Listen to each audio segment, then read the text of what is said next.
Deep in the forgotten valleys of Montana, where desperate people go to disappear, Emma found a cabin listed for $500. A single mother in her early 20s with her 5-year-old son Danny, and nowhere else to turn, she ignored the warnings. The locals whispered about the family who vanished from that place 15 years ago, leaving everything behind. Emma dismissed it as mountain folklore until the first night, when her German shepherd, Bear, began acting strangely. The dog wasn't afraid of shadows or wind. He was obsessed with the heavy stone cellar door, scratching with desperate urgency that kept them awake through the darkness. Something was sealed behind that door, something an entire town had spent 15 years pretending didn't exist. What had the previous family discovered that made them flee into the night? And why was young Danny drawing pictures of a bearded man who visited his room after midnight?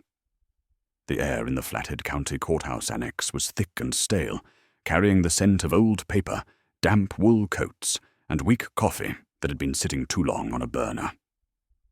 Emma Reeves sat on a hard wooden bench near the back, her spine straight despite the exhaustion that pressed down on her like a physical weight. At 23 years old, she looked both younger and older than her years, her face still holding the softness of youth, but her blue eyes carrying the weariness of someone who had survived things no one should have to survive. Her long brown hair was pulled back in a simple ponytail, and she wore her cleanest jeans and a faded blue jacket that had seen better days. In her hand, clutched so tightly her knuckles had gone white, was an envelope containing $517, every cent she had managed to save during 6 months of working double shifts at the diner in Kalispell while living in a women's shelter. Beside her, 5-year-old Danny fidgeted on the bench, his small legs swinging back and forth, his curiosity about this strange official room barely contained by the serious expression his mother had asked him to wear. He was a beautiful child, with his mother's blue eyes and a mop of dark hair that never seemed to stay combed, dressed in his nicest clothes, which were still hand-me-downs from the shelter's donation box. At their feet lay Bear, a 3-year-old German shepherd, with a thick coat of silver grey and cream, his intelligent amber eyes scanning the room with a calm alertness that had made him invaluable during the dark months of their escape and recovery. The dog was large and powerful, but he lay perfectly still, pressed against Danny's legs, a silent guardian who seemed to understand that this moment mattered. The auctioneer, a heavy-set man in his 60s with a droning voice that suggested he had done this job for far too long, moved through his list with practiced efficiency, calling out properties and seized assets, while a sparse crowd of local farmers and speculators raised their hands in brief competitive flurries. Emma barely listened, her focus narrowed to a single entry she had circled in the auction catalogue 3 weeks ago when she first saw it listed. Then, the moment came. The auctioneer cleared his throat and adjusted his reading glasses, peering down at his notes with what looked like reluctance. Next item, we have Parcel 14C, commonly known as the Old Hartley property, located approximately 18 miles northeast of town on Mountain Creek Road. The property consists of 120 acres, a single-family cabin, condition listed as poor to fair, one well of unknown status, and associated outbuildings. This property comes to the county through tax foreclosure after 15 years of delinquency. Sold as is, where is, with no warranties or guarantees. He paused, and Emma felt the shift in the room, like a change in air pressure before a storm. Minimum bid is $500. The silence that fell was absolute and profound, broken only by the faint sound of Danny's feet still swinging against the bench. Emma felt eyes turn toward her, the only stranger in a room full of people who all seemed to know something she did not. She saw an elderly woman in the front row lean toward her companion and whisper something behind a weathered hand, her eyes filled with what looked like genuine sorrow. The auctioneer waited, his gaze sweeping the room with an expression that suggested he expected no bids at all. Emma's heart hammered against her ribs, but her hand rose steadily into the air, the envelope of cash still clutched in her fingers. $500, she said, her voice clear and strong despite the fear coiling in her stomach. The auctioneer's eyes found her, and for just a moment she saw something flicker across his face. Pity, perhaps, or resignation. "I have 500 from the young lady in the back. Do I hear 550? The silence stretched out, heavy and oppressive. No one moved. No one spoke. The elderly woman who had whispered earlier shook her head slowly and murmured just loud enough for Emma to hear. "The Hartley place. God help that poor girl." The drive out of town was a slow unwinding of civilization, each mile taking them further from the world Emma had known, and deeper into a wilderness that felt both promising and vaguely threatening. Her old pickup truck, a battered 2005 Ford, with a temperamental engine and a passenger door that didn't quite close right, rumbled along Highway 2 before turning onto smaller and smaller roads, the pavement giving way to gravel and then to dirt tracks that wound through dense forests of pine and fir. Danny sat in the middle of the bench seat, buckled in with the lap belt, his small hands pressed against the dusty dashboard as he peered out at the passing landscape, with the unbridled excitement of a child who saw only adventure, where his mother saw uncertainty. He chattered constantly, his high, clear voice filling the cab with questions and observations, asking if they would see bears and wolves, wondering if their new house had a big yard where Bear could run, announcing with absolute conviction that this was going to be the best home they had ever had.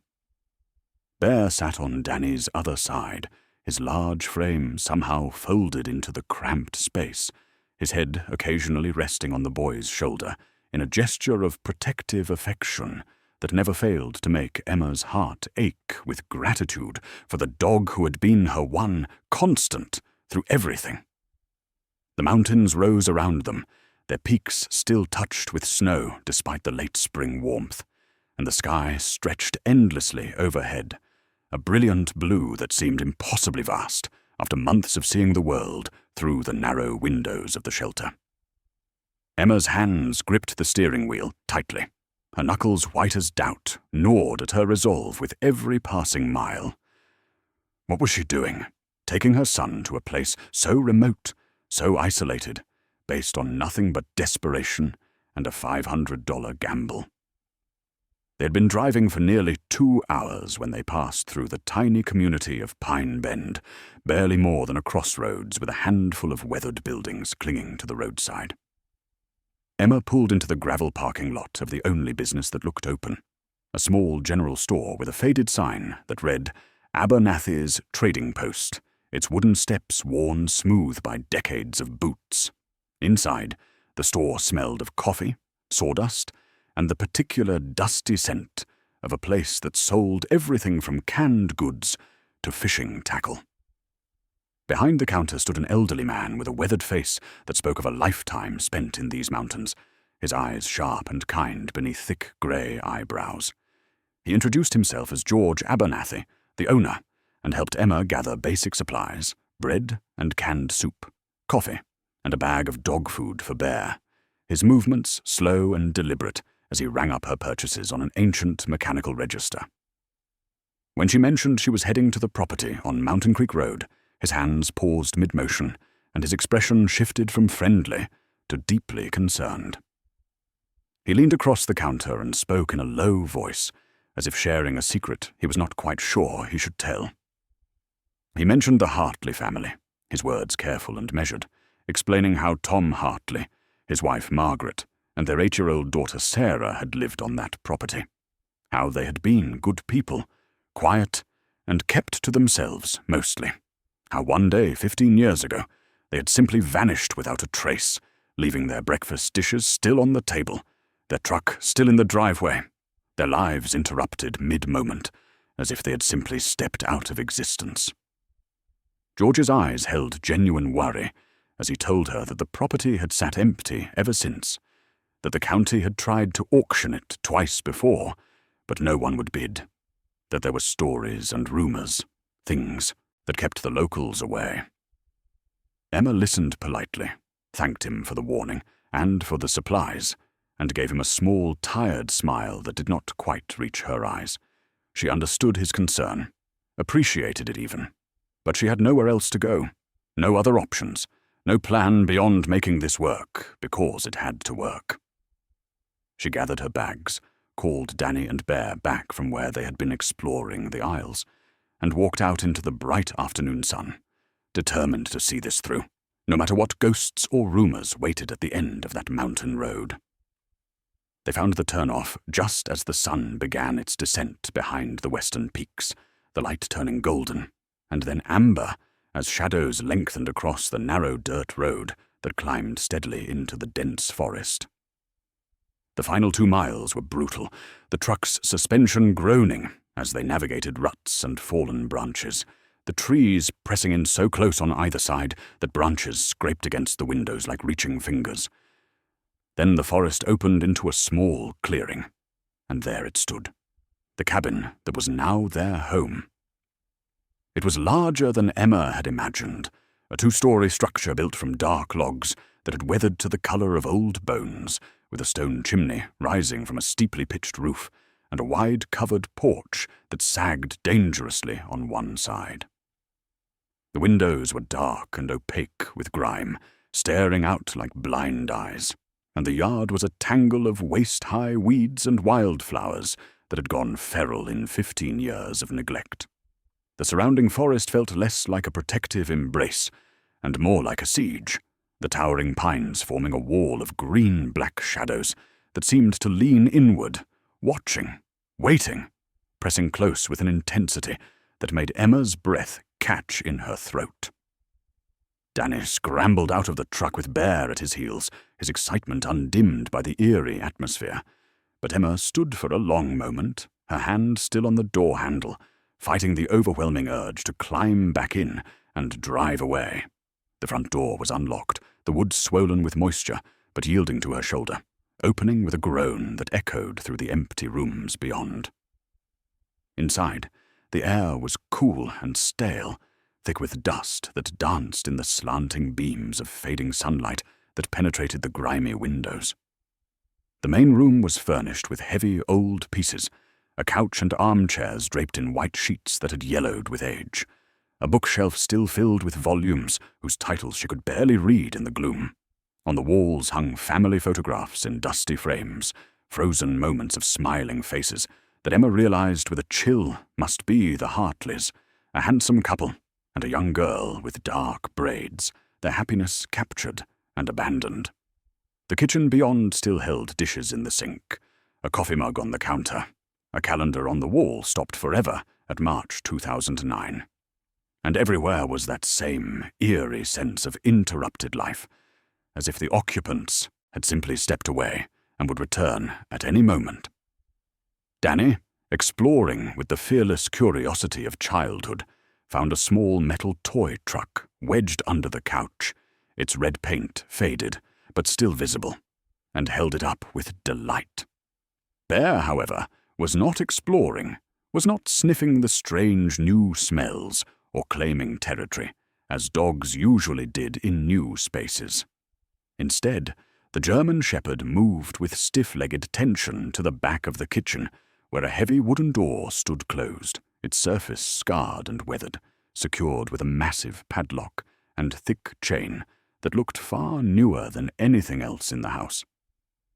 He began to pace back and forth in front of that door, whining low in his throat, his hackles raised, ignoring Emma's calls, his entire focus locked on whatever lay beyond that threshold, his behavior so strange and intense that Emma felt fear bloom cold in her chest.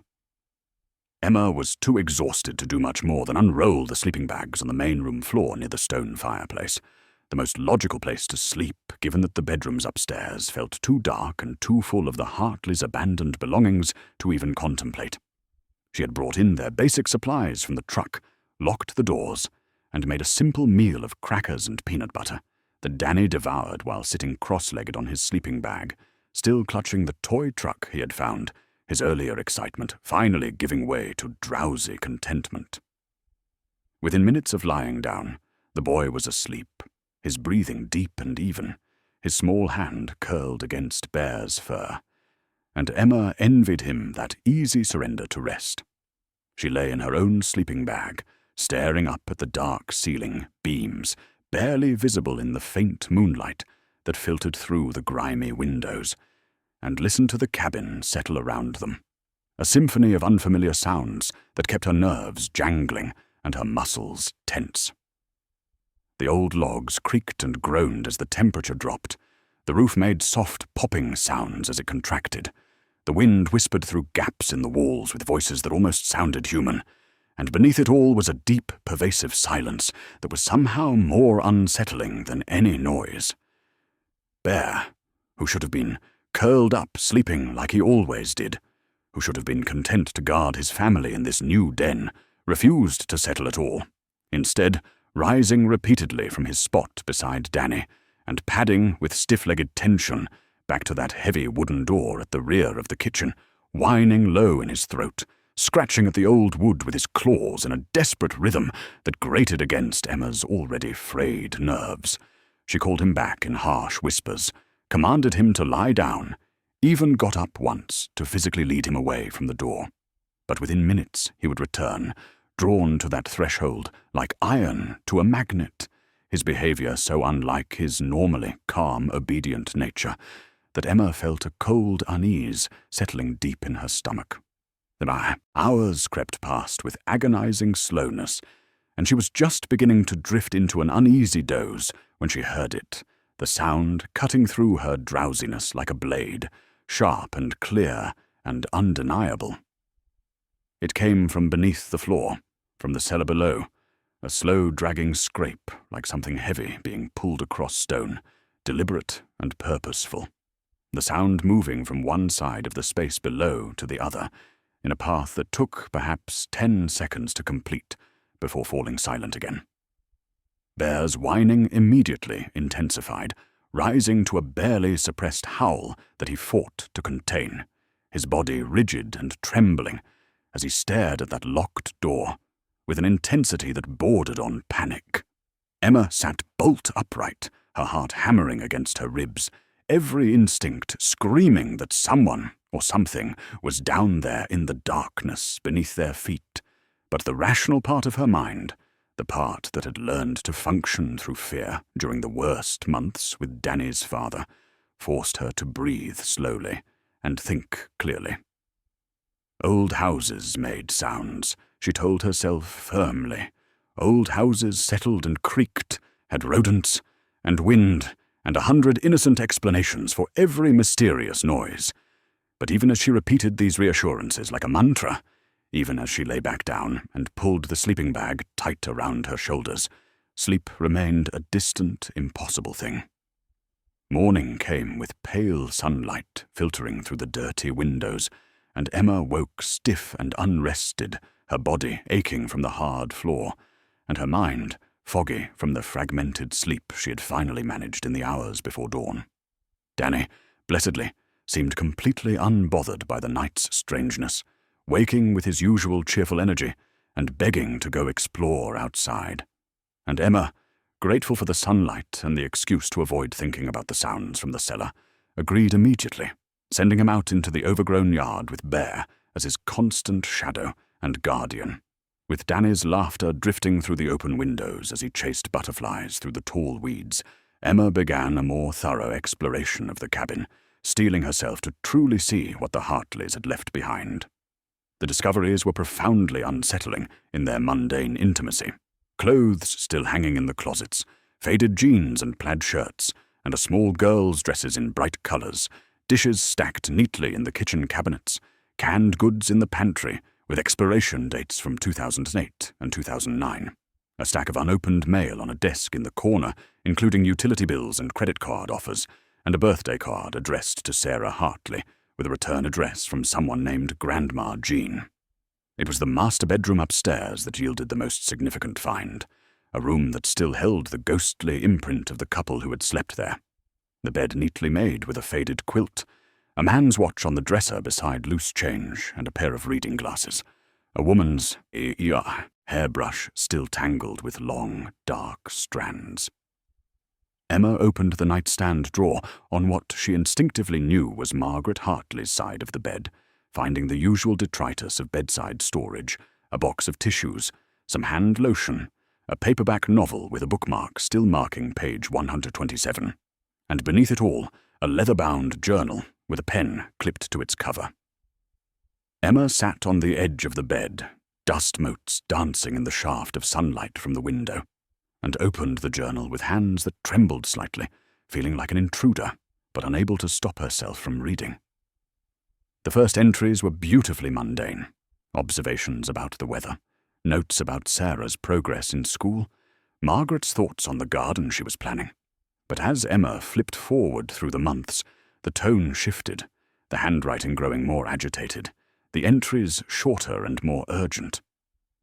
Margaret wrote about strange sounds coming from the cellar at night, about waking to find cabinet doors open that she knew she had closed, about Tom's growing obsession with the property's history, with the old mining tunnels that supposedly ran beneath this section of the valley, with what he kept saying was "down there," in a voice that frightened her. The entries became sporadic, days passing between them, and then Emma found the final page with writing on it, dated March 17th, 2009, 3 days before the date on the calendar downstairs, 3 days before the Hartleys vanished from existence.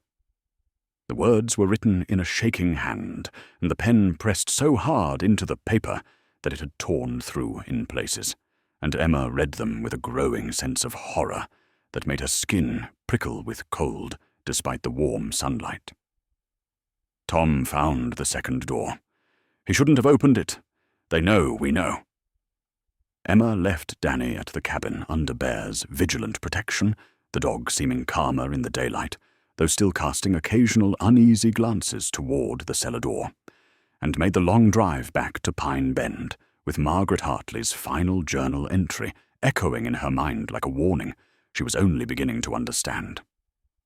The general store was busier this time, several locals browsing the aisles or gathered near the coffee pot in quiet conversation, and George Abernathy stood behind his counter with the same friendly expression he had worn the day before. But when Emma approached him with a basket of supplies and carefully asked about the Hartley family, about what had happened to them, his weathered face closed like a door slamming shut. He became suddenly evasive, his eyes sliding away from hers, muttering something vague about it being a long time ago, and tragedy being best left in the past, his hands moving quickly to ring up her purchases, as if speed might end the uncomfortable conversation. Emma noticed the other customers in the store had gone silent, their casual chatter dying mid-sentence, and as she turned to look at them, they began to leave, one by one, abandoning their shopping and filing out the door without meeting her eyes, their departure so deliberate and coordinated it felt choreographed.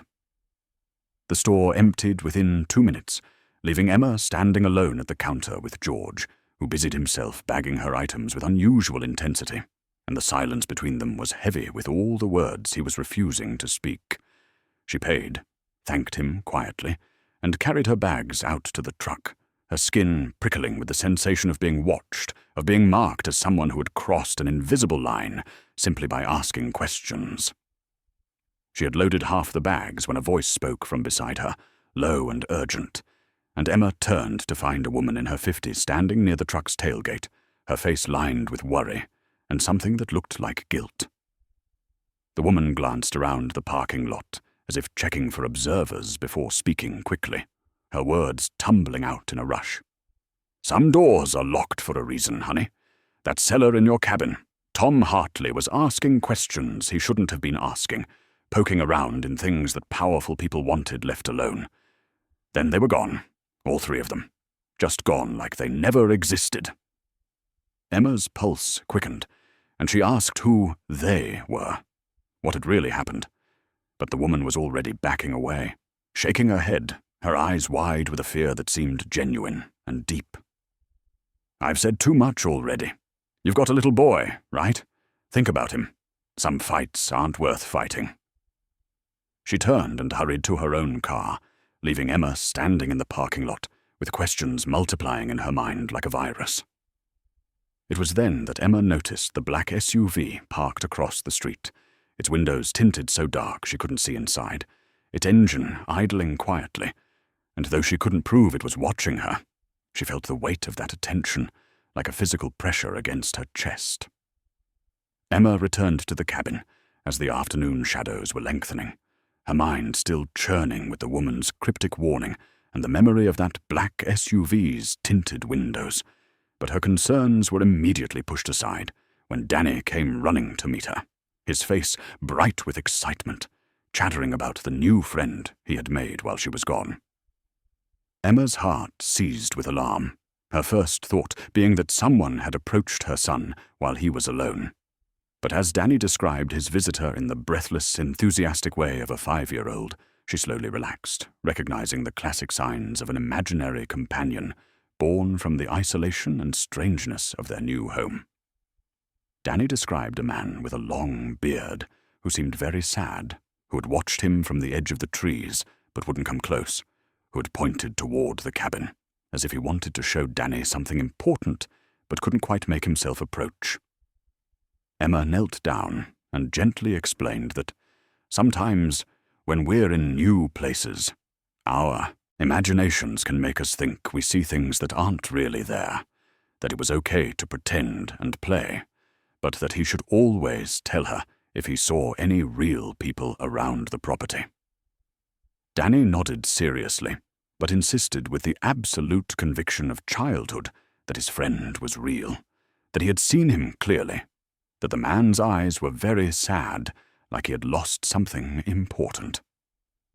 Emma let it go, attributing it to the stress of their upheaval and the lonely isolation of the mountain, and they spent the evening unpacking more of their meager belongings and heating soup on the old propane stove she had managed to get working. Danny fell asleep early, exhausted from his day of exploration, and Emma sat at the kitchen table with a cup of tea, trying to make sense of Margaret Hartley's journal and the town's strange silence, when Bear suddenly rose from his spot by Danny's sleeping bag and began to growl, a low rumbling sound that raised the hair on the back of Emma's neck.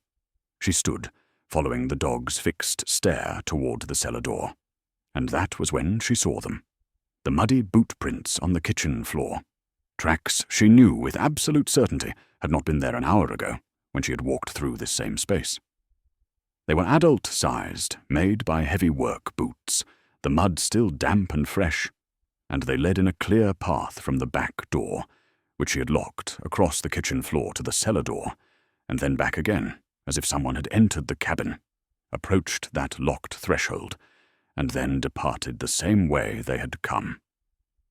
Emma's breath came quick and shallow as she moved to check the cellar door's padlock, finding it still secured, the chain still wrapped tightly, showing no signs of tampering, yet the boot prints were undeniably real, physical evidence that someone had been in her home while she and Danny slept just one room away.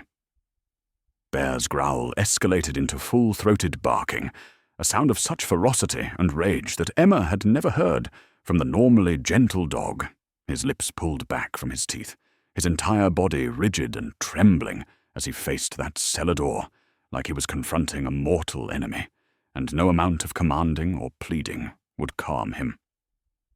Danny stirred in his sleep, but didn't wake, and Emma stood in the kitchen with her heart hammering, staring at those impossible boot prints, and listening to her dog's savage barking, finally accepting what she had been trying to deny since the moment they arrived.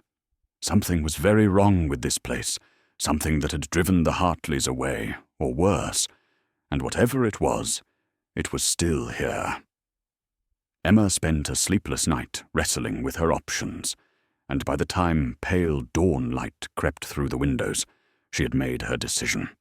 She could not continue living in this cabin, raising her son in this place, without knowing what lay beneath their feet in that locked cellar, without understanding what had happened to the Hartley family, and why the entire town seemed gripped by a fear they refused to name. While Danny napped in the early afternoon, exhausted from another morning of play in the overgrown yard, Emma went to the small weathered shed behind the cabin and found exactly what she needed among the abandoned tools, a pair of heavy-duty bolt cutters hanging on a rusted nail, their handles worn smooth by use. She returned to the kitchen where Bear stood his eternal watch near the cellar door, the dog's amber eyes tracking her movements with an intensity that suggested he understood something significant was about to happen. Emma knelt before the heavy chain that secured the door, examining it in the full light of day for the first time with real attention, and what she saw made her breath catch in her throat. The chain was thick and industrial grade, its padlock the kind used on storage facilities and construction sites, built to withstand serious attempts at forced entry, and at first glance it appeared as old and weathered as everything else in the cabin, its links showing surface corrosion and a patina of age. But as Emma looked closer, running her fingers over the metal, she noticed something profoundly wrong. Beneath the rust on several links, where her touch had rubbed away the oxidation, the metal underneath was bright silver, clean and new, showing none of the deep pitting and degradation that came from 15 years of exposure to moisture and temperature changes. Someone had installed this chain recently, perhaps within the last few years, and had deliberately treated it to make it appear old, coating new links with artificial rust to create the illusion that this barrier had been here since the Hartley's time. The realization sent a chill through Emma's body, because it meant someone had been maintaining this property, accessing this cabin, ensuring that this particular door remained sealed, even while the rest of the house fell into dusty abandonment. She positioned the bolt cutters on the chain's weakest point, where one link joined another, and bore down with all her strength, her arms trembling with effort, the cutter's jaws biting slowly through the thick metal with a grinding protest that seemed obscenely loud in the cabin's silence. The chain resisted, fought her, but finally yielded with a sharp crack, the severed link springing apart, and the entire length of chain slithered to the floor with a heavy clanging that echoed through the empty rooms like a bell tolling. Bear whined, a sound of deep distress, and backed away from the door for the first time since they had arrived, his body low to the ground, his instincts screaming warnings that Emma was choosing to ignore. She stood, her hands shaking slightly, and gripped the old iron handle of the cellar door, feeling the cold metal bite into her palm, and pulled. The door was heavy and swollen with moisture, its hinges screaming in protest after years of disuse, but it swung slowly inward, revealing a rectangle of absolute darkness and a set of narrow stone steps that descended into a blackness so complete it seemed to swallow the light from the kitchen behind her. And from that opening came a breath of air that was cold and damp, and carried a faint metallic scent that reminded Emma, in a way that made her stomach clench with dread, of old blood. Emma grabbed the heavy-duty flashlight from her emergency supplies, clicked it on to test the beam, and began her descent into the darkness, with her heart hammering so hard she could feel it in her throat, each stone step worn smooth by generations of feet, treacherous with moisture that made them slick beneath her boots. Bear followed reluctantly, his claws clicking on the stone, his body pressed close against her legs, as if drawing courage from her presence, even as every line of his posture screamed that he wanted to be anywhere but here. The flashlight beam cut through the blackness, revealing a space far larger than Emma had imagined, a cavernous cellar carved directly from the mountain's stone, its walls rough and natural, glistening with seeping moisture that trickled down in thin streams and pooled in the uneven floor. The air was cold enough to make her breath visible, damp enough to penetrate her jacket within seconds, and it carried that same faint metallic scent she had noticed from above, stronger now, mixing with the earthy smell of wet stone and something else, something organic and unpleasant that she could not quite identify. Along one wall stood old wooden shelving units, their boards warped and rotting, still holding rows of canning jars whose contents had long since spoiled into unrecognizable masses of mold and decay, relics from a time when this cellar had served its intended purpose as cold storage for a family's provisions. Emma moved deeper into the space, her flashlight beam sweeping across the stone walls and the low ceiling, supported by thick wooden beams.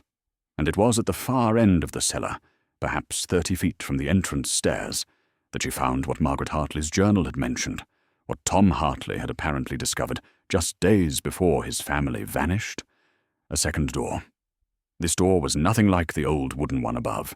This was modern, industrial, a slab of heavy steel set into a frame that had been installed with professional precision. And instead of a simple padlock and chain, it was secured with a sophisticated combination lock, the kind with a rotating dial and what looked like a 4-digit code, its mechanism complex and clearly expensive. The steel surface was scarred and scratched, showing signs of impact and attempted forced entry. But what made Emma's blood run cold were the marks clustered around the lock itself, deep gouges in the metal that were unmistakably claw marks, human fingernails dragged across steel with such desperate force that they had left visible scratches, as if someone had tried to dig through solid metal with their bare hands. Emma crouched down, her flashlight beam focused on the base of the door, and saw it lying there on the damp stone floor. A broken fingernail, torn completely away from the finger that had once worn it, its edge crusted with dried blood that had turned brown-black with age. The implications hit her with the force of a physical blow, making her stomach heave and her vision swim, because these marks did not tell the story of someone trying to break in. These were the marks of someone trapped on the other side, someone locked in whatever space lay beyond this steel barrier, someone who had clawed at this door in terror and desperation, fighting with animal panic to escape, their fingers bleeding and breaking as they scratched uselessly at metal that would never yield. Bear pressed against her side, whining softly, and Emma reached out with a trembling hand to touch those claw marks, tracing the grooves with her fingertips, and felt a connection across time to whoever had made them, felt their terror and their hopelessness, and knew with absolute certainty that the Hartley family had not simply disappeared. They had been taken, imprisoned, and what had happened to them in the darkness beyond this door was something too terrible for the town to speak of aloud. Emma was heating soup on the propane stove for Danny's dinner, her mind still reeling from the discovery in the cellar when she heard the sound of a vehicle approaching, and her entire body tensed with alarm until she looked through the window and recognized George Abernathy's old pickup truck pulling into the clearing, its headlights cutting through the gathering dusk. The elderly shopkeeper climbed out slowly, his movements careful, and when Emma stepped onto the porch to meet him, she saw he was carrying a cardboard box filled with groceries and supplies, his weathered face set in an expression of grim determination that suggested this visit was about far more than neighborly charity. He handed her the box without explanation, asked if they could talk for a few minutes, and when Emma called Danny to come inside and stay with Bear, George settled himself on the sagging porch steps, his gaze fixed on the darkening forest, as if gathering courage to speak words he had kept locked inside for 15 years. The story came out slowly, carefully, each sentence measured and heavy with the weight of truth that had festered in silence for too long. Tom Hartley, George explained, had worked as a land surveyor for Blackstone Mining Corporation, one of the largest mineral extraction companies in Montana, a job that required him to conduct detailed topographical assessments of properties the company was considering for development or purchase. During a routine survey of his own land, checking boundaries and mineral rights as part of a personal project, Tom had discovered something that changed everything. Evidence of illegal toxic waste dumping, barrels and containers buried in remote sections of the forest, seepage into groundwater, contamination levels that would have triggered massive EPA investigations and criminal charges if they ever came to light. Tom had not been a crusader by nature, George said, but he was a man who believed in doing the right thing, and he began documenting what he found, taking photographs, collecting soil and water samples, building a case he intended to present to federal authorities. It was during this investigation that Tom discovered the old mining tunnel, a relic from the early 1900s, when this entire valley had been honeycombed with exploratory shafts and passages, most of them abandoned and forgotten. But this particular tunnel had been maintained, cleared, and was being actively used, its entrance hidden on Blackstone property, but its passages extending deep beneath the valley, including directly beneath the Hartley cabin, connecting to Tom's own cellar through what must have been an original access shaft. Blackstone had been using this secret network to transport and hide toxic waste where it would never be found, where no inspector would ever think to look, and Tom Hartley had stumbled onto their operation. George's voice dropped to barely above a whisper as he delivered the final, terrible truth. They made the Hartleys disappear. All three of them. Margaret, Tom, and little Sarah. The company has people who handle problems like Tom, people who make things clean and quiet, and one night they came and took that family away, and no one has seen them since. He turned to look at Emma directly, his old eyes filled with guilt and sorrow. The property sat empty because Blackstone wanted it that way, tied up in bureaucratic limbo, where they could control it, where they could make sure no one ever found what Tom had hidden. But then the county finally pushed through the foreclosure, forced it to public auction, and now you're here, and they're watching, waiting for the right moment to clean up the evidence and anyone who might have seen it. Armed with George's terrible revelation, Emma waited only until Danny was safely asleep before returning to the cellar. This time, with purpose, burning away her fear, her flashlight beam steady as she descended those stone steps and crossed the damp floor to stand before the steel door with its sophisticated combination lock. She studied it with new eyes, noticing details she had missed in her initial shock, seeing now that the dial showed faint scratches around certain numbers, 4 in particular, the metal worn slightly smoother where someone had tried these combinations repeatedly, desperately, someone who knew the code existed, but not its exact sequence. Tom Hartley, she realized, had locked this door himself, had secured his evidence behind steel and combination before Blackstone's people came for him, and somewhere in this cabin he must have hidden the key to opening it. Emma climbed back upstairs and began a systematic search, looking with the focused intensity of someone whose child's life might depend on what she found. And it was in the small room off the kitchen, clearly Tom's home office, that she finally discovered what she needed. The desk was an old wooden piece, its surface still scattered with papers and pens, as if Tom might return at any moment to continue his work. And Emma went through every drawer, every file folder, finding survey maps and work orders, and correspondence with Blackstone Mining that seemed routine and innocent on the surface. It was only when she removed the bottom drawer completely, frustrated and running out of places to search, that she noticed the desk's interior seemed slightly shallower than the drawer's depth would suggest, and when she tapped on the wooden base, it rang hollow. She used a butter knife from the kitchen to pry up the false bottom, and there it was, a small waterproof notebook, the kind surveyors used in the field, its pages filled with Tom's precise handwriting, GPS coordinates, sample collection dates, chemical composition readings that meant nothing to Emma, but were clearly damning in their implications, and on the final page circled over and over again until the pen had worn through the paper. A 4-digit number. 1847. Emma's hands shook as she carried the notebook back down to the cellar, Bear following close behind her, as if he understood the significance of this moment, and she stood before that steel door with her heart hammering, spinning the combination dial with careful precision. Right to 1, left to 8, right to 4, left to 7, and then pulling on the handle. The lock disengaged with a heavy mechanical click that echoed through the stone chamber, and the door swung inward on well-oiled hinges, revealing not another tunnel, but a small room, perhaps 10 feet square, its walls lined with metal shelving units that held dozens of sealed plastic containers, each one carefully labeled with dates and locations, and chemical readings in Tom's methodical script.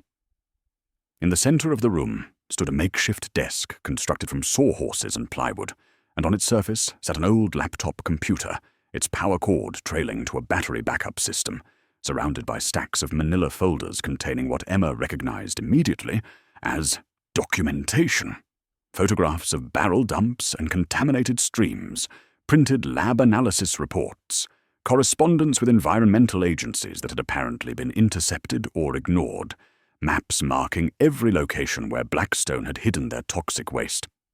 This was Tom Hartley's insurance policy, the evidence he had gathered to protect his family and bring criminals to justice, the truth that had become his death warrant.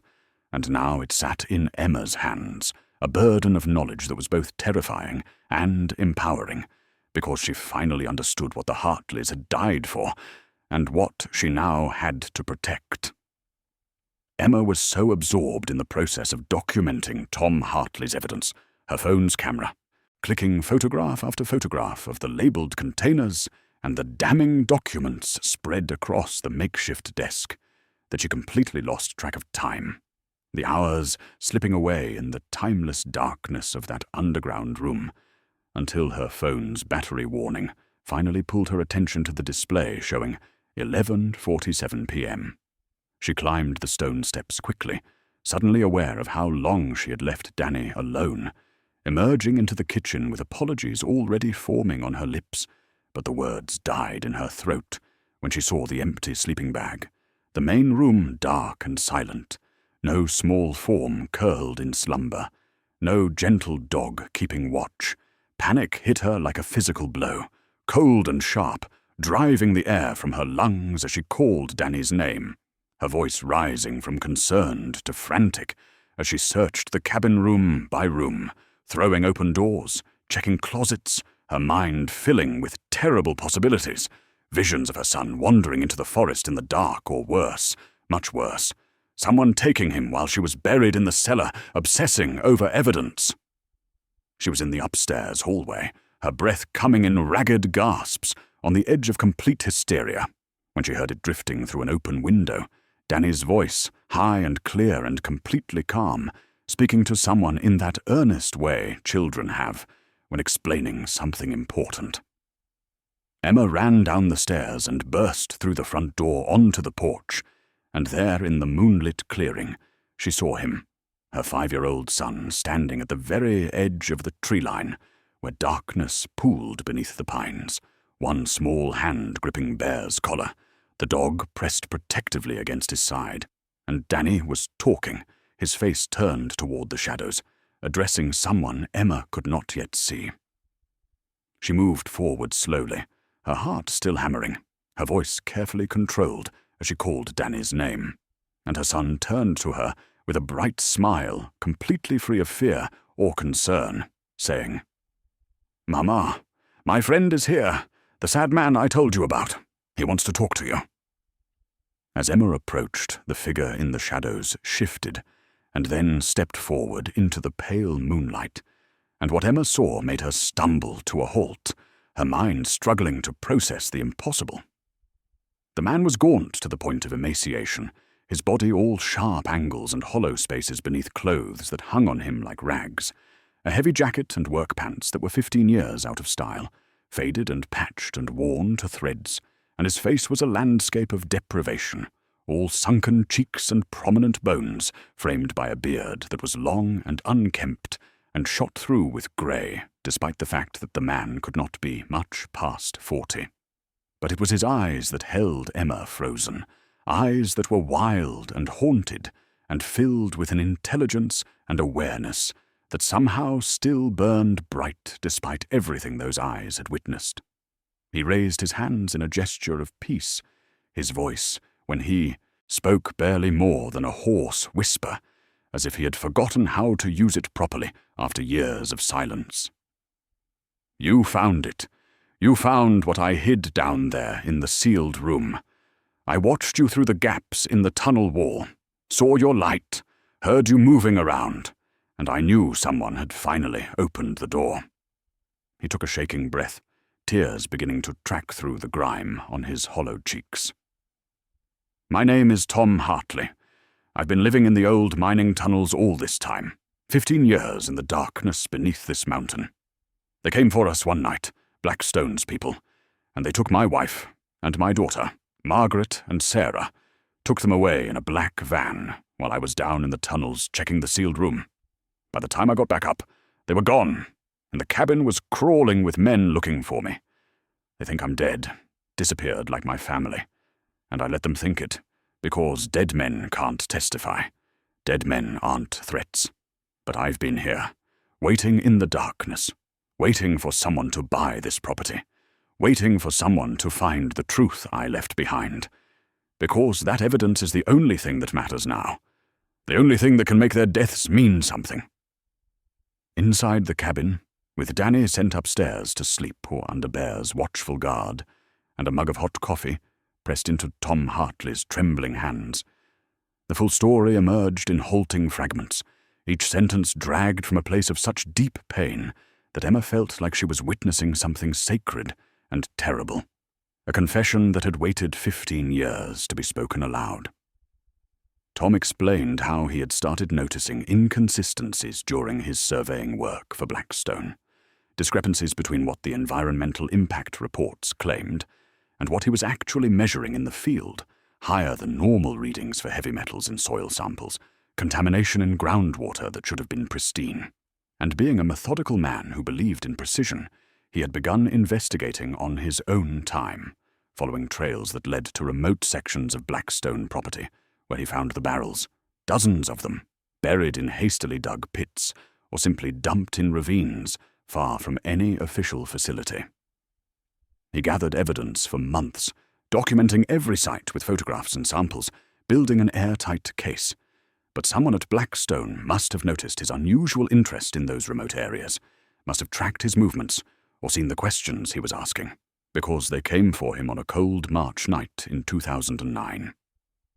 Tom had been down in the tunnel system, the old mining passages he had discovered connected to his cellar, checking the sealed room where he had hidden his most damning evidence, when he heard vehicles approaching the cabin, multiple engines, the sound of boots on gravel, and then Margaret's scream, a sound that would echo in his nightmares for the rest of his life, followed by Sarah's higher-pitched cry that was abruptly cut short. He scrambled through the darkness of the tunnels, trying to reach the cellar entrance, but by the time he emerged into his own home, they were gone. His wife and daughter dragged from their beds and thrown into the back of a black van that was already pulling away, and the cabin was full of armed men, searching methodically through every room, looking for him, looking for his evidence. Tom barely made it back into the cellar before they reached it, sealing himself in the tunnels, and he spent 3 days hiding in the darkness, listening to them tear his home apart above him, before they finally left, apparently convinced he had already fled.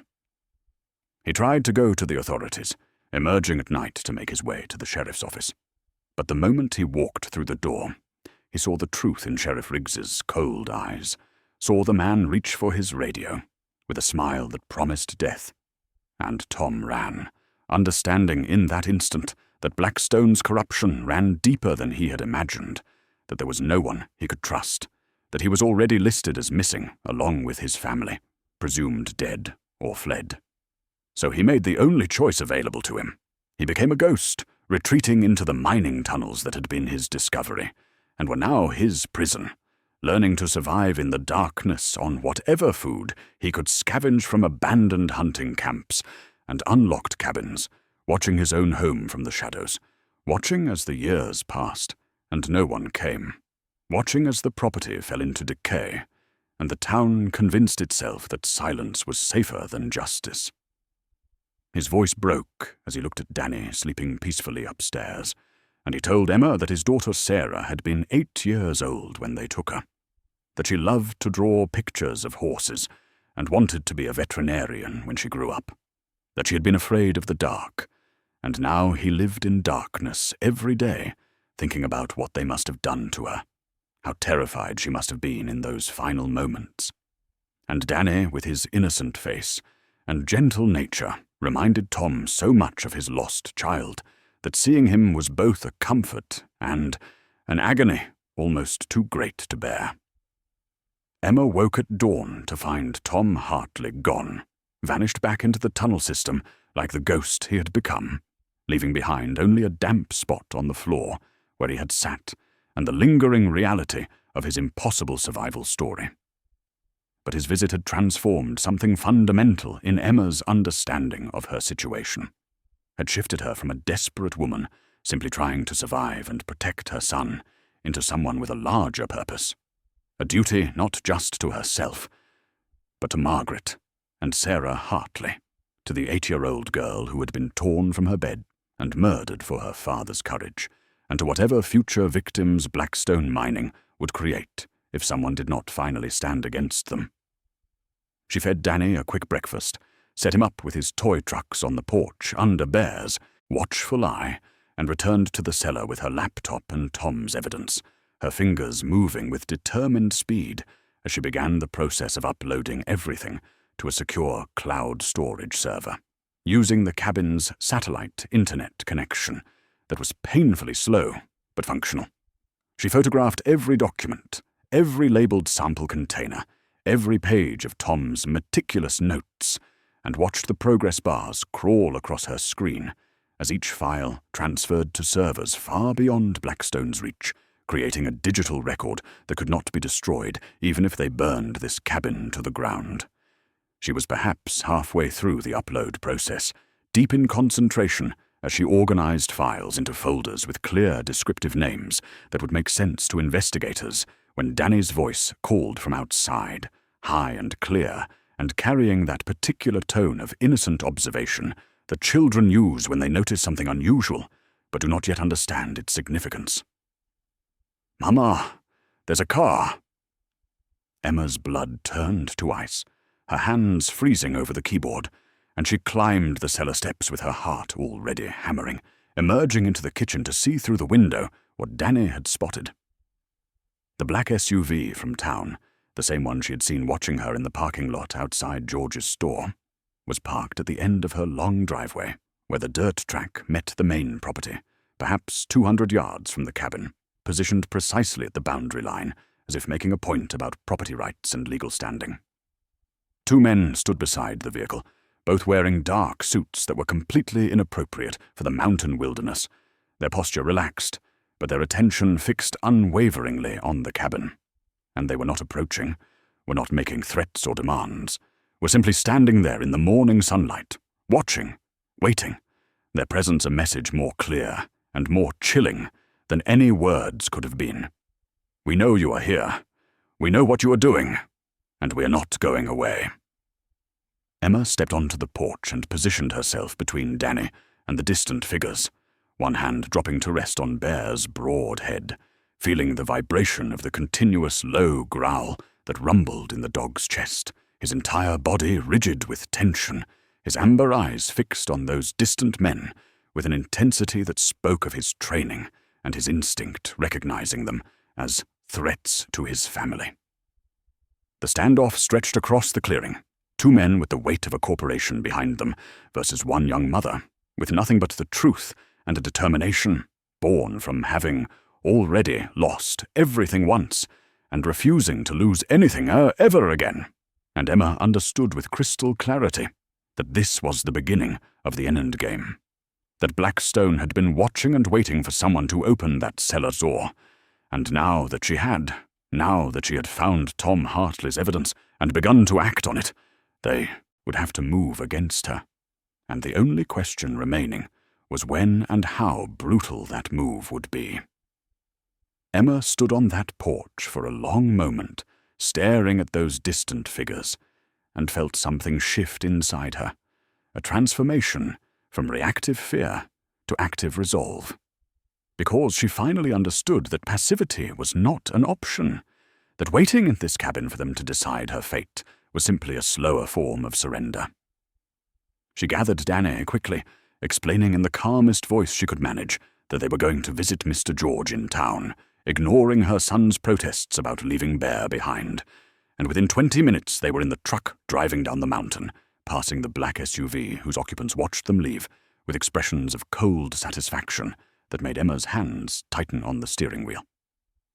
George Abernathy's home was a small, neat house on the edge of Pine Bend, and when he opened the door to find Emma standing there with Danny, his weathered face immediately creased with concern. She asked if he could watch her son for a few hours, just until she could handle some business at the cabin, and George, reading the determination in her eyes, ushered them inside before launching into an impassioned plea for her to reconsider whatever she was planning. He made coffee with shaking hands and spoke in urgent whispers, while Danny played with an old puzzle in the next room, telling Emma she should just pack up and leave, drive away that very hour, forget she ever saw this place or found Tom Hartley's evidence, because she had a child to think about, a little boy who needed his mother alive more than the world needed another martyr to a cause that seemed already lost. Emma listened to every word, let him finish completely, and then met his eyes with a steady gaze that held no uncertainty. "That's exactly why I can't run," she said quietly, her voice carrying the weight of absolute conviction. "They took Tom Hartley's child, George.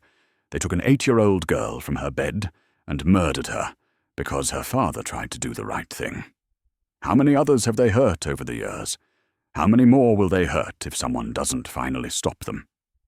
I won't let Danny grow up in a world where I taught him that running away is the answer when things get hard, that protecting yourself is more important than protecting others." She kissed her son goodbye, promised him she would be back before dinner, and drove back toward the cabin alone with Bear, her fear alchemized into something harder and colder, something that felt almost like courage. The black SUV was still parked at the end of her driveway, and as she passed it, Emma lifted her hand and waved at the men watching her, a deliberate gesture of defiance that said clearly, "I see you. I'm not afraid of you, and I'm not stopping." Inside the cabin, she went immediately to her laptop, still sitting in the cellar, intending to finish the upload of Tom's evidence. But when she tried to access the internet, the connection was dead, completely severed, and she understood with a sinking feeling that they had cut her satellite line, probably at the junction box down by the road, eliminating her ability to transmit the evidence digitally. The message was clear. They were tightening the noose, cutting off her resources one by one, and she would need to find another way to get the truth out before they decided the time for watching was over, and the time for final action had come.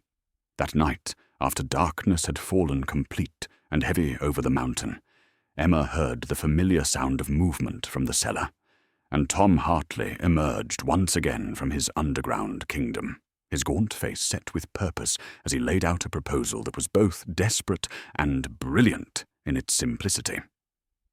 The old mining tunnels, he explained in his hoarse whisper, were not just a single passage, but an entire network that honeycombed the valley, connecting dozens of points across miles of territory.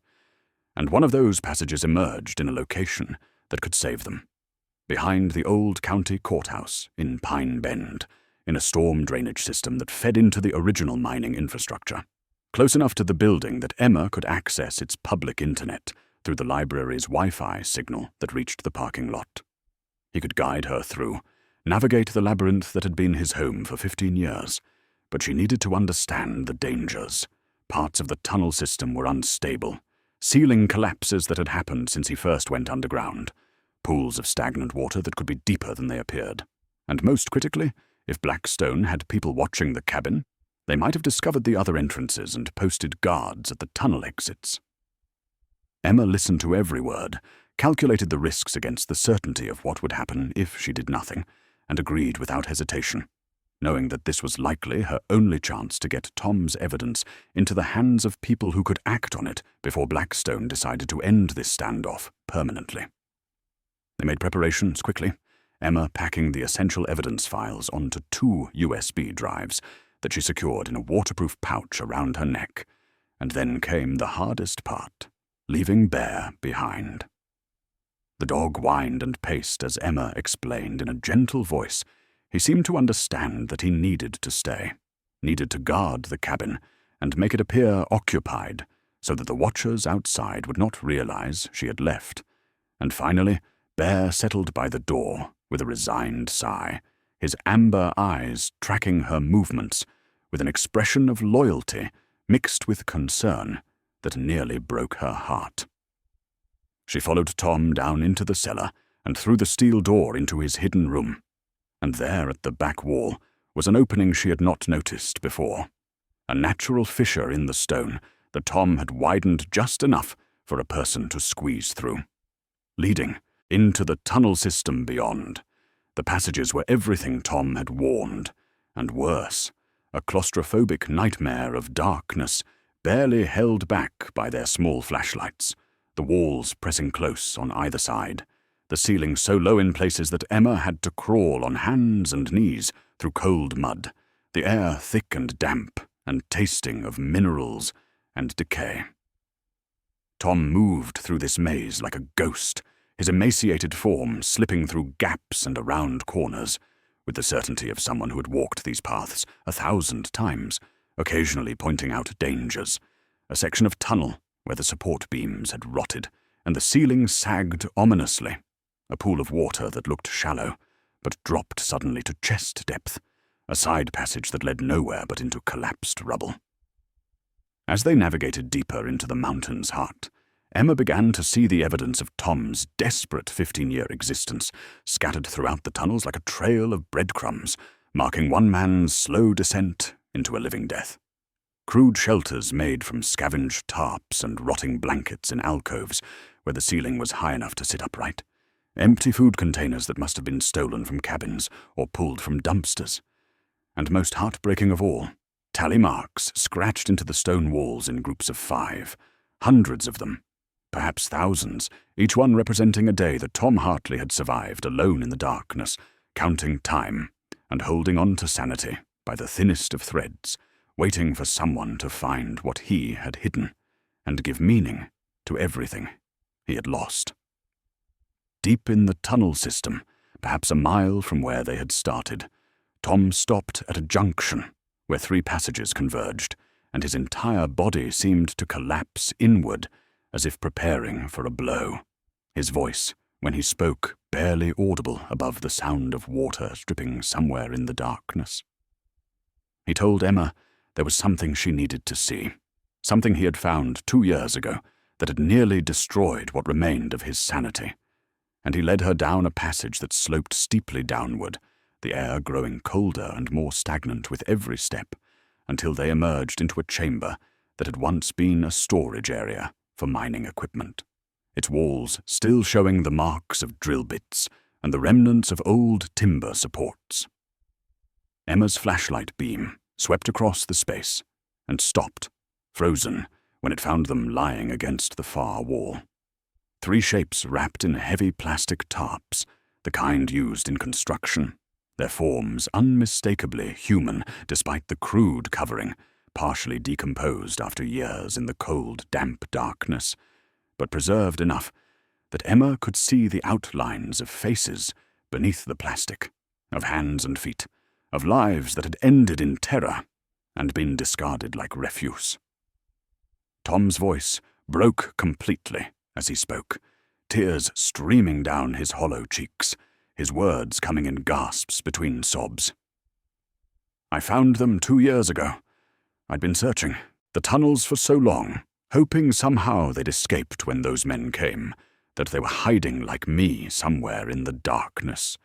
But Blackstone just dumped them here like trash, like they were nothing more than waste to be hidden away, where no one would ever find them.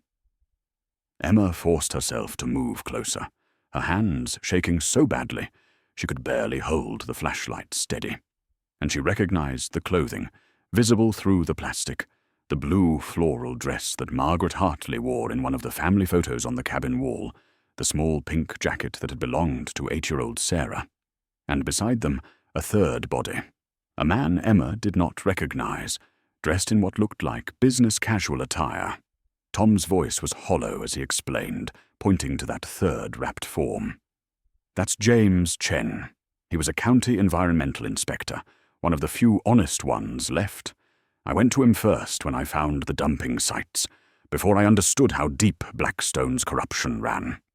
He promised to help me file an official complaint, said he'd conduct his own investigation. A week later, he disappeared, just like us. And I guess Now we know where he ended up." Emma pulled out her phone with trembling hands and began photographing everything, forcing herself to document this horror in clinical detail, capturing the scene from every angle: the bodies, the chamber, the evidence that this was not just environmental crime or corporate malfeasance, but cold-blooded murder, multiple murders, including a child, and she understood with terrible clarity that what she carried now on those USB drives around her neck was no longer just evidence of illegal dumping, but proof of capital crimes that would send people to death row if she could only get it to authorities who were not corrupted by Blackstone's money and power. They reached the tunnel exit near the courthouse, just as the first grey light of dawn was touching the eastern sky, emerging from a rusted drainage grate that Tom pushed open with the practiced ease of someone who had used this route many times before during his years of scavenging and survival. The exit was hidden behind an overgrown hedge in a neglected corner of the courthouse parking lot, far enough from the main building that no one would notice two figures emerging from what appeared to be nothing more than an old storm drain. And Tom, his wild eyes darting nervously across the empty lot, told Emma he would wait here in the shadows, that he was too afraid to be seen in daylight after 15 years of hiding, too terrified that someone would recognize him and alert Blackstone before she could finish what they had started.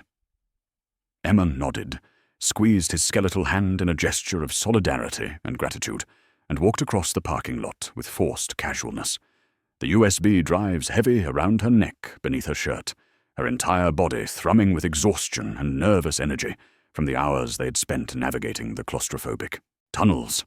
The courthouse did not open until 8, and she spent the coldest hour of her life sitting on the front steps, watching the sun rise, jumping at every car that passed, expecting at any moment to see the black SUV or Blackstone's hired men coming to stop her. But no one came, and when the janitor finally unlocked the doors, Emma was the first person through them, heading straight for the small public library section that occupied one wing of the building.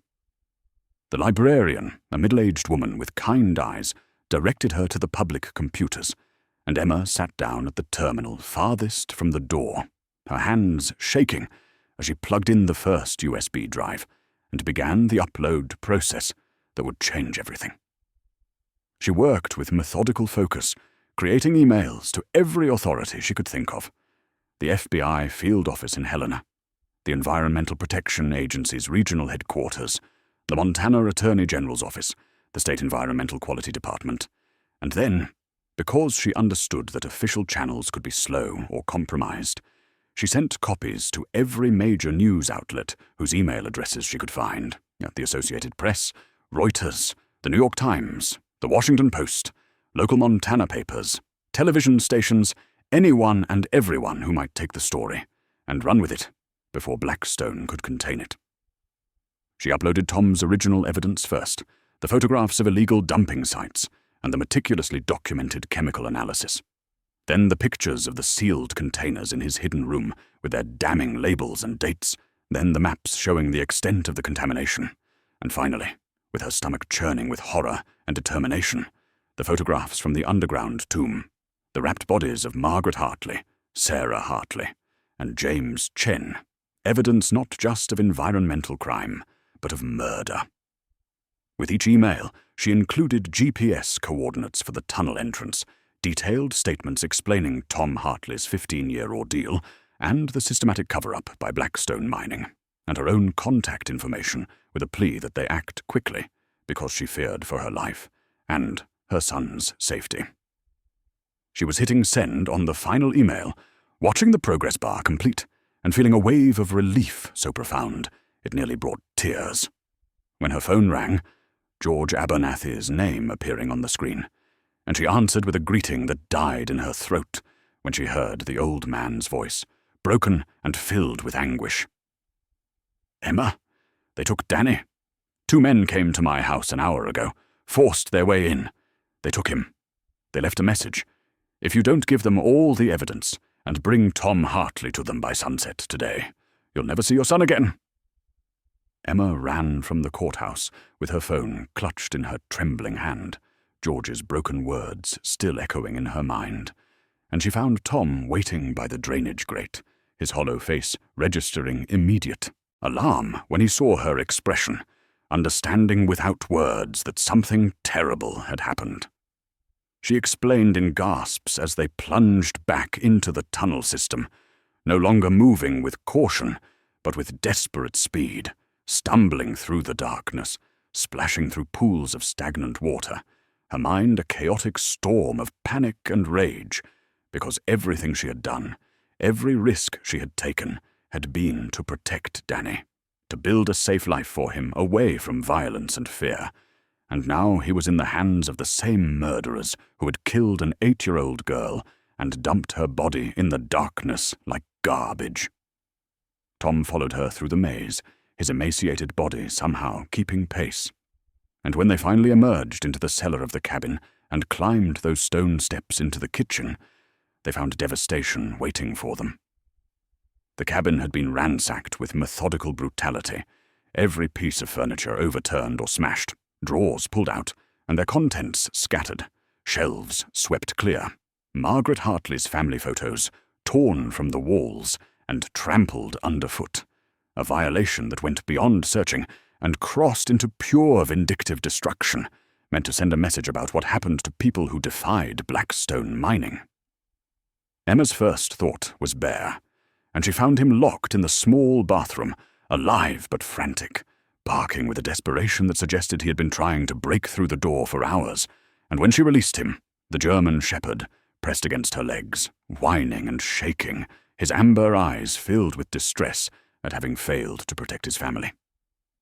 On the kitchen table, deliberately placed where it could not be missed, was a single sheet of paper with a typed message and an address. An old mining facility on the eastern edge of Blackstone property, coordinates included, along with instructions that were brutally clear. Come alone. Bring Hartley. Bring all physical evidence and all digital copies. We'll know if you made backups. Sunset deadline. The boy's life depends on your cooperation. Tom Hartley stood beside her, reading the note, and his hollow eyes filled with a resignation that looked like it had been 15 years in the making, his voice barely audible as he spoke. You should give me to them. Your boy is innocent in all this, just like my Sarah was innocent. Maybe if they get what they want, if you hand me over and give them the evidence, maybe they'll let Danny go. He's just a child. He doesn't deserve to die for my mistakes. Emma looked at this broken man who had survived impossible years in darkness waiting for justice, and she shook her head with absolute certainty, her voice cold and hard in a way it had never been before, transformed by a mother's rage into something that felt almost like steel. They killed your daughter, Tom, an 8-year-old girl who had done nothing wrong. They murdered her and threw her away like trash. Do you really think they'll show mercy to Danny? They can't leave witnesses. If we give them what they want, they'll kill all 3 of us and sleep soundly that night, knowing they've cleaned up their mess. She met his eyes and saw the terrible truth of her words register in his expression, saw him understand that cooperation was just a slower path to the same ending. We don't give them what they want, Emma said, her jaw set with determination that came from a place she hadn't known existed inside her until this moment. We give them what they deserve. Emma had only hours before the sunset deadline, and she drove back to town with Tom Hartley crouched in the truck bed beneath a tarp. Bear pressed against her side, her mind racing through possibilities and discarding them one by one until only a single desperate plan remained. She pulled up to George Abernathy's house and found the old shopkeeper sitting on his porch with his head in his hands, consumed by guilt over Danny's capture. And when Emma climbed out of the truck and told him she was not giving up, was not surrendering, that she needed his help to fight back, something shifted in George's weathered face, a transformation from defeated civilian to something harder and more dangerous.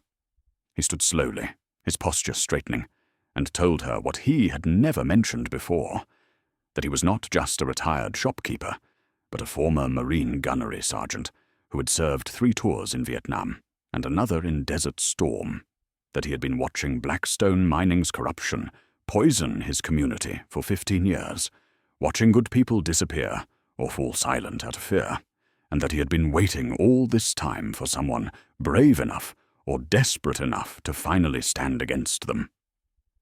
George made a series of phone calls, speaking in the clipped, efficient language of a man coordinating military operations, and within 90 minutes, vehicles began arriving at his house, pulling into the driveway and parking on the street, and from them emerged 7 people who looked like ordinary townspeople, but carried themselves with the particular alertness of those who had seen combat.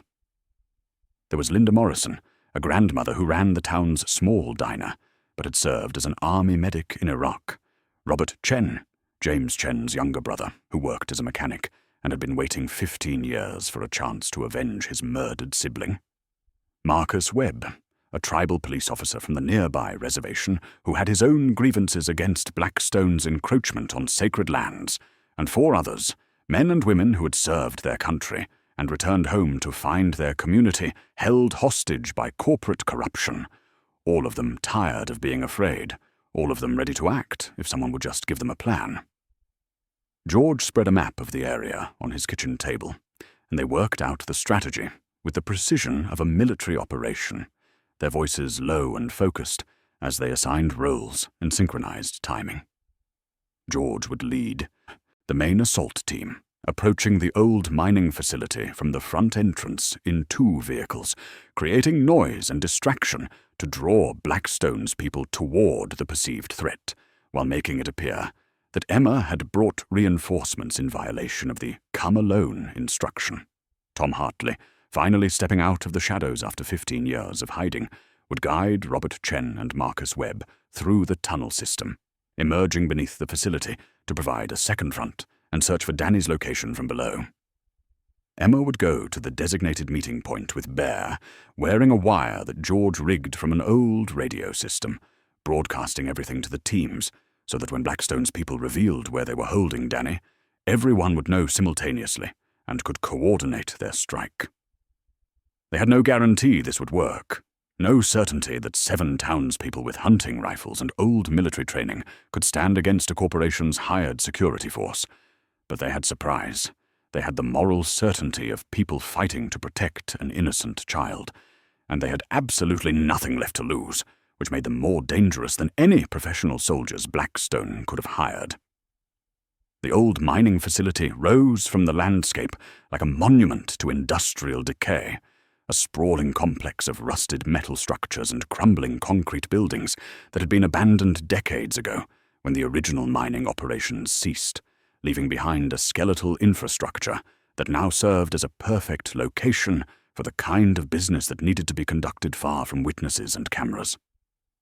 Emma drove through the main gate as the sun began its descent toward the western peaks, painting the sky in shades of orange and purple that seemed obscenely beautiful, given what was about to unfold, and she parked where the note had instructed, in front of the largest warehouse, a cavernous structure whose corrugated metal walls were orange with rust and punctured with holes that let shafts of fading light pierce the darkness within. She climbed out with Bear at her side, the dog's body tense and alert, and slung the backpack over her shoulder, a bag that supposedly contained hard drives and physical documents, but actually held nothing more than old books weighted to feel substantial, because the real evidence was already uploaded and beyond Blackstone's reach, though they did not know that yet. She walked through the warehouse's open bay door into a space so vast her footsteps echoed against distant walls, and there in the center of the concrete floor, illuminated by the dusty shafts of sunset light, stood 3 men dressed in tactical gear, their faces hidden in shadow, their postures radiating professional menace, and Emma's wire pressed against her skin beneath her jacket, broadcasting every word to George and his team positioned half a mile away. Then a 4th figure emerged from the deeper shadows at the back of the warehouse, and Emma recognized him from the research she had done online during her frantic hours of preparation. Marcus Blackstone, younger brother of the CEO, the man who handled problems that required solutions outside the boundaries of law, impeccably dressed in expensive outdoor wear that looked ridiculous in this setting, and he was holding Danny by the shoulder, her 5-year-old son's eyes wide with fear, but his small face set with a courage that made Emma's heart break and swell simultaneously. Marcus Blackstone smiled, a cold expression that held no warmth or humanity, and his voice when he spoke was smooth and cultured, the tone of someone accustomed to being obeyed without question. "Smart of you to come, Miss Reeves. I was concerned you might do something foolish. Where's Tom Hartley? The note specifically mentioned bringing him." Emma's heart hammered against her ribs, but her voice came out steady and cold, years of surviving an abusive relationship having taught her how to mask fear with defiance. "He's dead. Died in the tunnels about 2 years ago. I found his body next to 3 others down there. Did you kill them yourself, Marcus? Or do you just give orders and let other people get blood on their hands?" Marcus's face hardened, the smooth mask slipping for just a moment to reveal the predator beneath, and he shrugged with casual indifference. "Doesn't matter now. The evidence, give it to me. Everything, physical and digital, or your boy suffers the same fate as the Hartley girl, and believe me when I say we made that last a long time." Emma forced herself not to react to the horrifying implication, kept her voice level. "First, my son walks out of here. Then we talk about the evidence." Marcus laughed, a sound of genuine amusement, as if she had told a joke. "You're in no position to negotiate, Miss Reeves. You're alone, outgunned, and surrounded. Do you know what happens to people who threaten Blackstone Mining? Ask the Hartleys. Oh, wait, you can't because they're—" He never finished the sentence because Danny, who had been standing rigid under Marcus's grip, suddenly twisted with the desperate strength of a terrified child, and bit down hard on the hand holding his shoulder, his small teeth finding flesh, and clenching with everything he had, and Marcus cried out in shock and pain, his grip loosening for just a fraction of a second, and that was all Danny needed to tear himself free and run, his small legs pumping across the concrete floor toward his mother, toward safety. And Emma dropped to her knees with her arms wide open, ready to catch him. The warehouse erupted into chaos in the span of a single heartbeat, Marcus Blackstone's shout of rage echoing off the metal walls as he clutched his bleeding hand and screamed orders to his 3 mercenaries, who were already drawing their weapons with the smooth, practiced motions of professionals, preparing to execute a threat. But before a single shot could be fired, 2 things happened simultaneously that transformed what should have been a simple execution into something far more dangerous and unpredictable.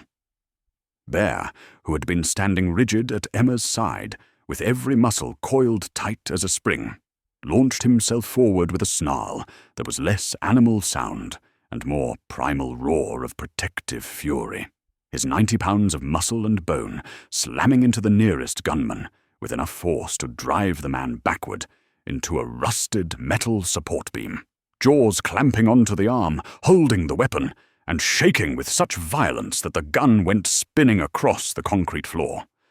And at that same instant, the sound of powerful engines roaring at full throttle came from outside, growing rapidly louder, until 2 pickup trucks crashed through what remained of the facility's chain-link fence and came barreling through the warehouse's open bay door, George Abernathy, behind the wheel of the lead vehicle, with Linda Morrison riding shotgun, both of them armed and ready, while simultaneously a section of the warehouse floor that had appeared to be solid concrete suddenly shifted and lifted, revealing a hidden tunnel entrance from which Tom Hartley emerged like a ghost, finally stepping back into the light, followed by Robert Chen and Marcus Webb, all 3 men armed with hunting rifles and carrying 15 years of suppressed rage that now had a target. What Blackstone's people had expected to be a controlled situation, a frightened single mother surrendering evidence to save her child, had become a full-scale, coordinated assault from multiple directions, and Emma saw the shock and confusion register on Marcus Blackstone's face in the split second before the warehouse exploded into violence. She grabbed Danny as he reached her, wrapping her arms around her son's small body, and threw herself sideways behind a pile of old mining equipment, rusted conveyor parts and broken machinery that provided cover as gunfire erupted, the sound deafening in the enclosed space. Muzzle flashes lighting the growing darkness like strobe lights, bullets sparking off metal and punching through the warehouse's thin walls. Bear, trained for protection work and operating on pure instinct, had already disabled one mercenary and moved to the next, a blur of silver-grey fur and snapping teeth, creating chaos among men who were trained to handle human threats, but had no protocol for dealing with a 100-pound attack dog who felt no fear and showed no hesitation. Tom Hartley, carrying no weapon but his bare hands and 15 years of accumulated fury, had spotted Marcus Blackstone trying to draw a pistol from his jacket and launched himself across the warehouse floor, tackling the corporate fixer to the ground with impact that drove the air from both men's lungs, and they rolled across the concrete in a desperate struggle. Tom's emaciated hands finding Marcus's throat with a grip strengthened by years of survival, and powered by the memory of an 8-year-old daughter murdered and discarded. The fight was brutal and desperate. Ordinary townspeople who had been teachers and mechanics and shopkeepers now facing trained killers in a warehouse that had become a battleground. But the townspeople had something the mercenaries lacked, something that made them more dangerous, despite their inferior training and equipment. They were fighting for their home, for their community, for justice that had been denied for 15 years, for children like Danny and Sarah Hartley, who deserved to live in a world where power did not equal immunity from consequences. And that conviction made them relentless, made them willing to risk everything. And slowly, impossibly, the tide was turning, the mercenaries falling back under the coordinated assault. And then Emma heard the most beautiful sound in the world, cutting through the gunfire and the shouts and the chaos. Sirens, dozens of them, approaching fast from multiple directions, the wailing cry of law enforcement, finally coming to bring order to a situation that had been lawless for far too long. The FBI arrived in overwhelming force, a convoy of black SUVs and marked vehicles that filled the old mining facility's grounds, agents in tactical gear pouring from the vehicles with weapons drawn, having received Emma's evidence package hours earlier and immediately begun coordinating with state authorities, then traced her phone's GPS signal to this exact location when the wire broadcast had suddenly cut out during the firefight. They found a scene of carnage that would require hours of documentation and investigation. 2 of Blackstone's hired mercenaries lay dead on the warehouse floor, victims of the desperate battle that had erupted when ordinary citizens finally stood against corporate tyranny, and Marcus Blackstone himself lay unconscious near the center of the space, his expensive jacket torn and blooded, with Tom Hartley standing over him like an avenging ghost finally made flesh, the emaciated man's hands still trembling with the aftermath of violence and 15 years of suppressed rage. Emma sat against a pile of old equipment, holding Danny in her arms, both of them alive but traumatized, her son's face buried against her shoulder as she whispered reassurances that the nightmare was finally over, and at their feet lay Bear, the faithful German shepherd who had taken a bullet through his shoulder, but survived, his breathing labored but steady, as paramedics worked to stabilize him for transport. The FBI agents, led by a calm professional woman named Sarah Martinez, who introduced herself as the special agent in charge, quickly secured the scene and began processing what they found, and what they discovered exceeded even Emma's uploaded evidence in its damning completeness. The old warehouse, which Blackstone had chosen for its isolation and abandonment, had actually been serving as the company's central record storage facility for documents they could not risk keeping in official locations, filing cabinets full of 15 years of meticulously documented crimes, including illegal dumping manifests, ledgers showing bribes paid to local and state officials with names and amounts, environmental impact reports that had been falsified before submission to regulatory agencies, and most chillingly, a leather-bound journal labeled Problems Resolved that contained a list of names and dates, each entry representing someone who had asked inconvenient questions or refused to cooperate with Blackstone's operations. Tom Hartley's family was listed there. Margaret, Sarah, and Tom himself marked as disappeared March 19th, 2009, along with James Chen, marked February 2009, and 7 other names spanning the previous decade, ordinary people who had stood in Blackstone's way and paid the ultimate price for their integrity. The evidence Emma had uploaded, combined with this physical treasure trove of incriminating documents, gave investigators everything they needed to dismantle the entire conspiracy, and arrests began immediately, federal agents fanning out across Montana as dawn broke over the mountains.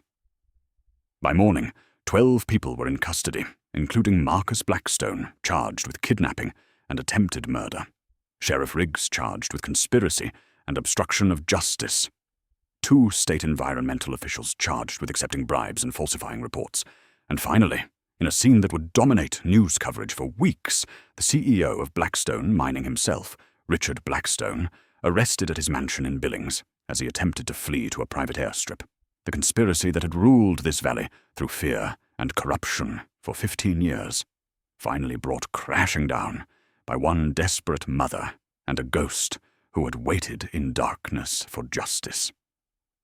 3 months had passed since that terrible night at the mining facility, and Emma sat on the cabin's newly rebuilt porch in the warm afternoon sun, watching Danny play in the yard that was no longer overgrown with weeds, but had been cleared and planted with wildflowers that were just beginning to bloom in shades of purple and gold.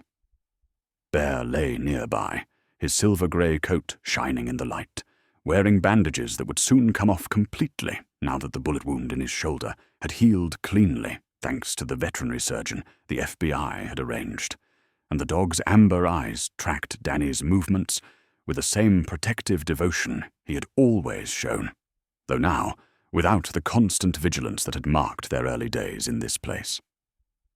The cabin itself had been transformed from a house of secrets and tragedy into something that felt genuinely like home, its walls repaired, its windows replaced with clean glass that let sunlight flood the rooms, the furniture Emma had chosen herself rather than inherited from ghosts, and the cellar entrance had been permanently sealed with concrete, that particular chapter of darkness closed forever. Beside Emma, on the porch, sat Tom Hartley, and he too had been transformed, no longer the gaunt, wild-eyed ghost who had emerged from 15 years of underground isolation, but a man slowly reclaiming his humanity, clean-shaven and wearing new clothes that actually fit his frame, which was beginning to fill out with regular meals, his eyes still carrying sorrow, but also something new that looked almost like peace. He had been placed in witness protection during the trials, relocated to a safe house in another state while he testified against every person who had played a role in his family's murder. But now that convictions had been secured and sentences handed down, he had been allowed to return to the valley that held both his greatest tragedy and his final connection to the family he had lost. The FBI had found Margaret and Sarah Hartley's bodies in that underground chamber and finally given them proper burials, and Tom visited their graves in the Pine Bend Cemetery every single day, sitting beside the headstones Emma had helped him choose, speaking to them about the justice that had finally been served in their names. The state of Montana had given Emma a substantial settlement for the emotional damages and trauma she and Danny had endured, along with officially deeding her the cabin property, free and clear of any liens or claims, and Blackstone Mining Corporation had been dissolved completely, its assets seized and liquidated to fund a 5-year environmental cleanup project that was already underway across the valley. Teams of workers in hazmat suits removing buried waste and treating contaminated soil while engineers designed systems to restore the poisoned waterways. George Abernathy stopped by almost daily, bringing supplies and staying for coffee, his role having evolved from concerned shopkeeper to something far more precious. The grandfather Danny had never known, the steady male presence teaching the boy to fish and identify birds, and be brave in the quiet way that mattered most. Other townspeople, freed from Blackstone's shadow of fear, had begun visiting as well, bringing casseroles and offers of help, no longer treating Emma as a dangerous outsider, but welcoming her as a hero who had saved their community. And slowly, painfully, a fractured town was learning to heal. 1 year after that desperate day, when Emma had signed papers at the county courthouse and bought a property no one else would touch for $500, she stood in the cabin's kitchen watching a contractor examine the sealed cellar door, his weathered face showing the professional skepticism of a man who had seen many homeowners make decisions they would later regret. "You sure you want it filled in permanently?" he asked, tapping the heavy wood with his knuckles. "Once we pump concrete into those passages, there's no going back." Emma nodded without hesitation, her voice carrying a certainty that came from hard-won peace. The tunnel system, that entire network of darkness that had held so much pain and tragedy, was being permanently sealed as part of the state's remediation project. The toxic waste containers removed by hazmat teams, the bodies of Margaret and Sarah Hartley and James Chen recovered and given proper burials with headstones that bore their names, and the truth of how they had died. And there was simply no reason to keep those passages open, no purpose they could serve, except as a reminder of horrors best left buried. Tom Hartley stood on the porch watching the process, Danny beside him chattering about something he had learned in school that day, the boy's drawing notebook tucked under his arm, but no longer filled with pictures of mysterious bearded men, because Tom was real now, present and solid, no longer a ghost haunting the tree line, but an uncle who taught him to identify animal tracks and told him stories about the mountains that were filled with wonder rather than fear. Emma had enrolled Danny in Pine Bend Elementary, where he had made friends quickly, his natural resilience allowing him to leave the trauma behind in the way only children can. And she had accepted a position with Montana's Department of Environmental Quality, using her experience and the credibility her courage had earned to help monitor mining operations across the state and ensure that what Blackstone had done could never happen again. Tom had reclaimed his surveyor's license and found work with an ethical firm, stepping back into the sunlight after 15 years of shadow, his gaunt frame filled out now, his haunted eyes holding less pain with each passing month, though Emma knew the loss of his family would never fully heal. Bear lounged in a patch of sunlight on the porch, his shoulder wound completely healed, his silver-grey coat glossy with health, content in a way that spoke of a dog who finally felt his family was safe, no longer needing to maintain constant vigilance against threats that came in the night. As the contractor's crew began the work of filling the cellar entrance with concrete, pumping the grey mixture into the passages below until they were sealed forever, Emma felt a profound weight lift from her shoulders, the cabin's dark history finally and truly over, transformed from a place of horror into a place of healing and hope. She had come to this mountain desperate and alone, a young mother with nowhere else to turn, buying a haunted cabin for $500 because it was all she could afford, and she had found a nightmare buried beneath the floorboards, evidence of corruption and murder that had nearly cost her everything she loved. But in confronting that darkness, in refusing to run when running would have been easier, she had discovered reserves of strength she never knew she possessed, had found family in Tom and George, and the community that had rallied to protect her son, and had claimed a purpose larger than mere survival, proving that sometimes the doors we fear most to open, the secrets we are terrified to uncover, are exactly the ones that ultimately set us free.